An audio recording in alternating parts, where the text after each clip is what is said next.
হিজরি ৬০ সাল ইসলামের ইতিহাসের আকাশে এক ঘোর অমাবস্যা নেমে এসেছে।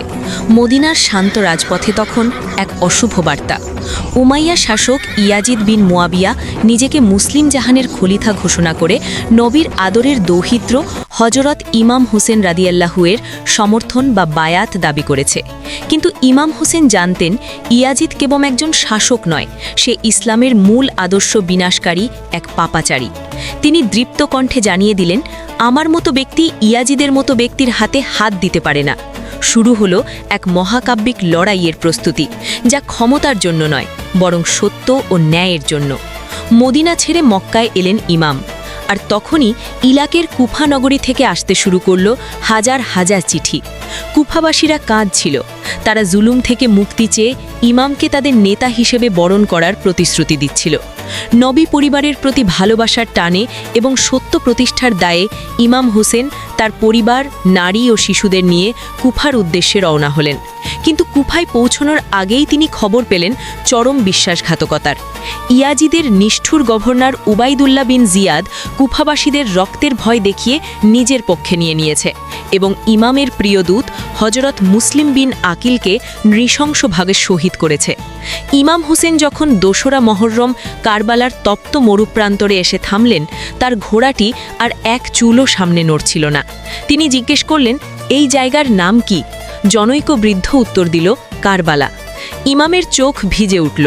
তিনি বুঝলেন এটাই সেই জায়গা যেখানে ত্যাগের চূড়ান্ত পরীক্ষা হবে।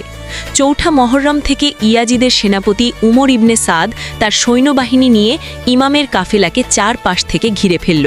৭ই মহররম থেকে শুরু হলো ইতিহাসের সবচেয়ে বড় নিষ্ঠুরতা। ফোরাত নদীর তীর থেকে ইমামের তাঁবু সরিয়ে দেওয়া হলো এবং পানি বন্ধ করে দেওয়া হলো।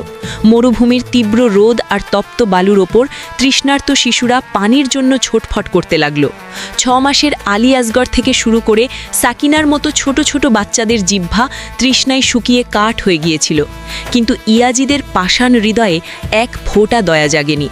৯ই মহররমের রাতে ইমাম তার সাথীদের বললেন, তোমরা যারা চলে যেতে চাও এই অন্ধকারের সুযোগে চলে যাও, শত্রুরা শুধু আমাকে চায়।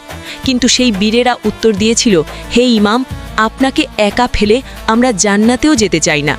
১০ই মহররমের সূর্য উদিত হল এক বিষাদময় লাল আভা নিয়ে। মাত্র ৭২ জন জানবাজ সঙ্গী নিয়ে ইমাম হুসেন দাঁড়িয়ে গেলেন ইয়াজিদের হাজার হাজার সুসজ্জিত বাহিনীর সামনে। লড়াই শুরু হলো। একে একে ইমামের সাহাবীরা ময়দানে গিয়ে বীরত্বের নতুন ইতিহাস লিখে শাহাদত বরণ করলেন। বীর সেনানী হজরত হুর থেকে শুরু করে আবদুল্লাহ বিন মুসলিম কেউই পিছু হটেননি। এরপর এলো ইমামের পরিবারের পালা। কিশোর হজরত কাশিম এবং নয়নমণি হজরত আলী আকবর বীরত্বের সাথে লড়াই করে শহীদ হলেন।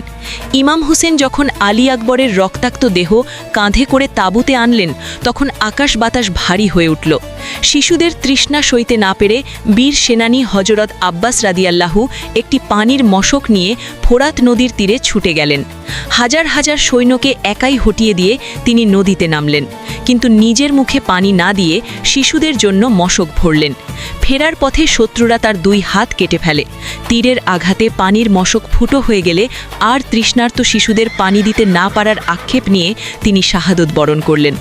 সবচেয়ে বড় শোকের ছায়া নামল যখন ইমাম হুসেন তার ৬ মাসের দুগ্ধপোষ্য শিশু আলী আসগরকে পানির জন্য শত্রুদের সামনে তুলে ধরলেন।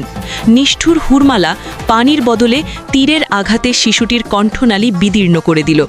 নিজের হাতে সন্তানের রক্ত নিয়ে ইমাম হুসেন আকাশের দিকে তাকিয়ে বললেন, হে আল্লাহ, এই ত্যাগটুকু তুমি কবুল করো। সবশেষে ময়দানে একা দাঁড়িয়ে থাকলেন ইমাম হোসেন। শরীরে কয়েকশো ক্ষত নিয়ে তিনি যখন জোহরের নামাজে সিজদাবনত হলেন, ঠিক সেই অবস্থায় সীমার নামক এক ঘাতক তার পবিত্র মস্তক দেহ থেকে বিচ্ছিন্ন করে দিল। কারবালার ধূসর বালু ইমামের পবিত্র রক্তে লাল হয়ে উঠল। ইমামের শাহাদাতের পর ইয়াজিদ বাহিনী তার পরিবার ও ছোট শিশুদের ওপর তাণ্ডব চালায় এবং তাদের বন্দি করে দামেস্কে নিয়ে যায়। কিন্তু ইমামের বোন হজরত জয়নব রাদিয়াল্লাহু ইয়াজিদের দরবারে দাঁড়িয়ে এমন তেজস্বী ভাষণ দিলেন যে ইয়াজিদের ক্ষমতার আসন কেঁপে উঠল। কারবালা প্রমাণ করে দিল, সত্যকে সাময়িকভাবে দমন করা গেলেও তা কখনো পরাজিত হয় না। ইয়াজিদ জিতেও হেরে গেল, আর ইমাম হুসেন জীবন দিয়েও কিয়ামত পর্যন্ত মানুষের হৃদয়ে সত্যের পতাকা হয়ে অমর হয়ে রইলেন।